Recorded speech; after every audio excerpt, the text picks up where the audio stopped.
সম্মানিত উপস্থিতি, আল্লাহ রাব্বুল আলামিন যাকে হেদায়েত দেন তাকে কেউ গোমরাহি করতে পারে না। হেদায়েত দেওয়ার মালিক তিনি কে? আমি শত চেষ্টা করলেও যদি আমার নসিবে হেদায়েত না থাকে, তাহলে কি আমি নামাজ পড়তে আসতে পারবো?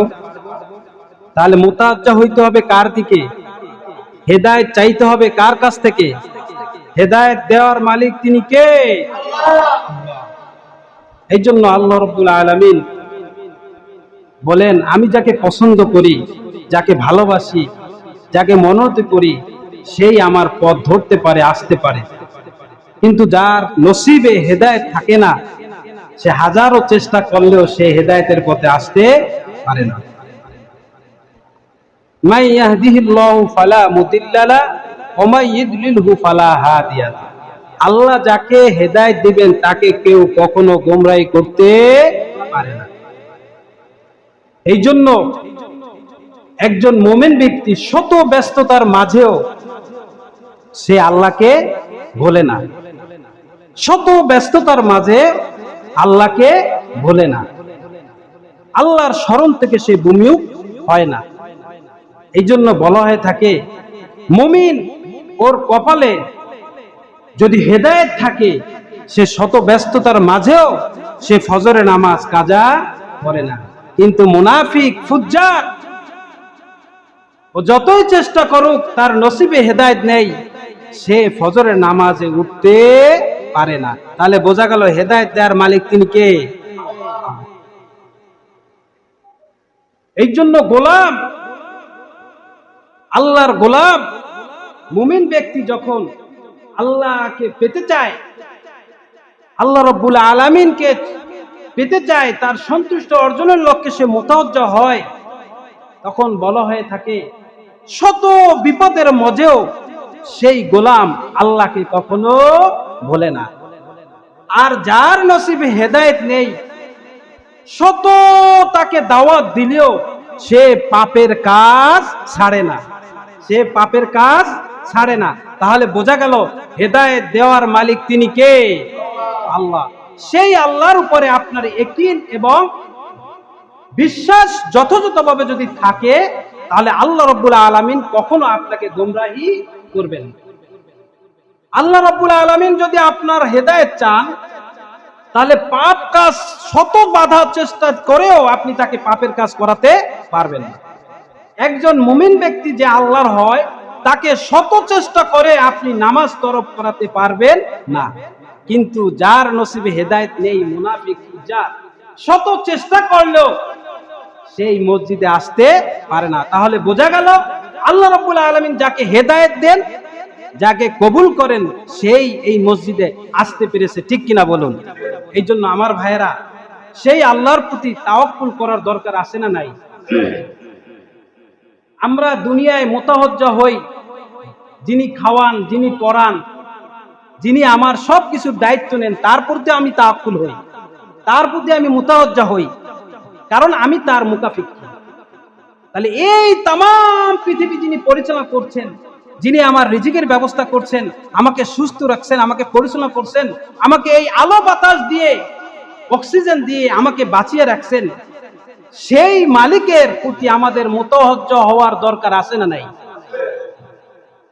একটা কথা বলে, নুন খেলে গুণ গেতে হয়। ঠিক কিনা? নুন খাইয়া যদি আপনি গুণ না গান, কেউ আপনাকে পছন্দ করবে না। আমার ভাইয়েরা, যে আল্লাহ রাব্বুল আলামিন আমাদেরকে এই তামাম পৃথিবী আমাদের জন্য করে দিলেন নিয়ামত হিসাবে, আপনি কতটুকু বিল পে করেন? শুধু চিন্তা করেন, আলো, এই তামাম পৃথিবীটা আল্লাহ রাব্বুল আলামিন আলোকিত করে রেখেছেন।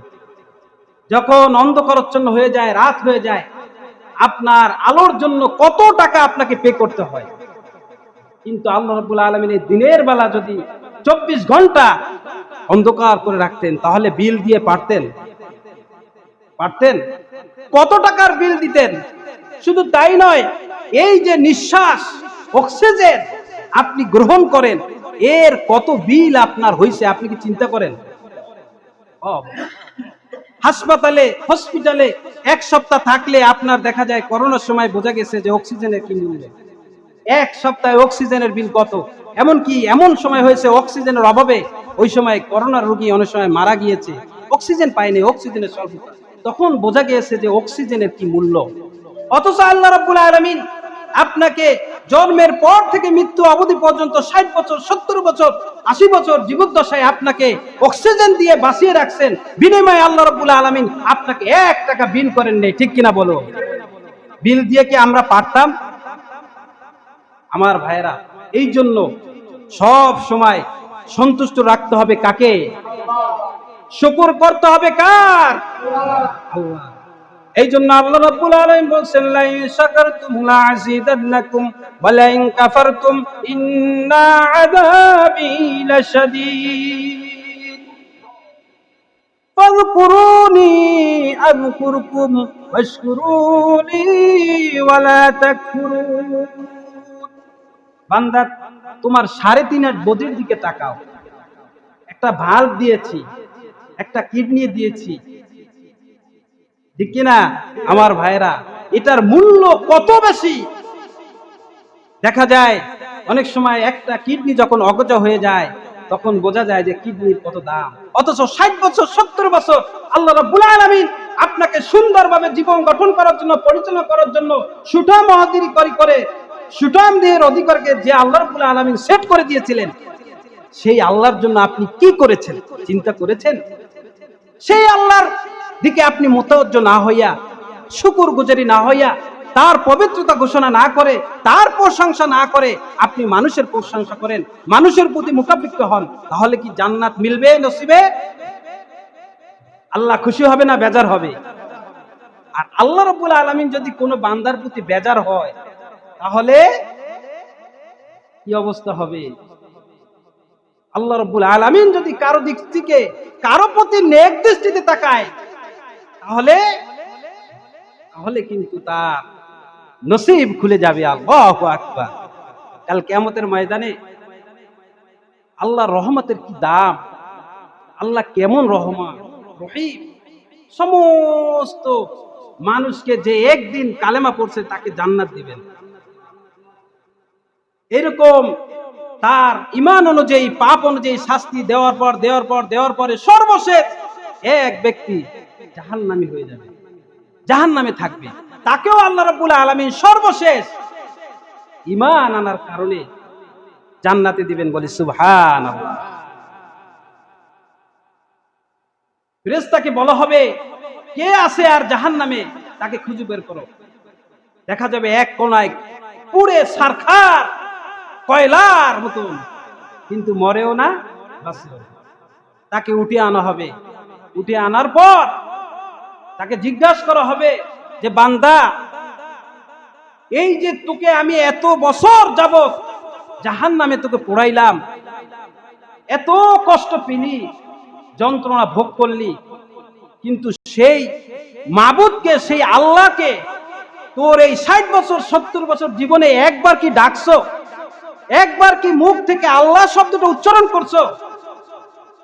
তখন বলবে ওই জাহান্নামী ব্যক্তি, আল্লাহ রাব্বুল আলামিন, আমি আপনাকে স্বীকার করেছি, মানেছি, কিন্তু নফসের খায়েছে, শয়তানের দোকায় পেরিয়া আমি বেশি বেশি গুনাহের কাজ করেছি, আর এই দুনিয়ার মহব্বতে পড়ে তোমাকে ভুলে গেছি আল্লাহ।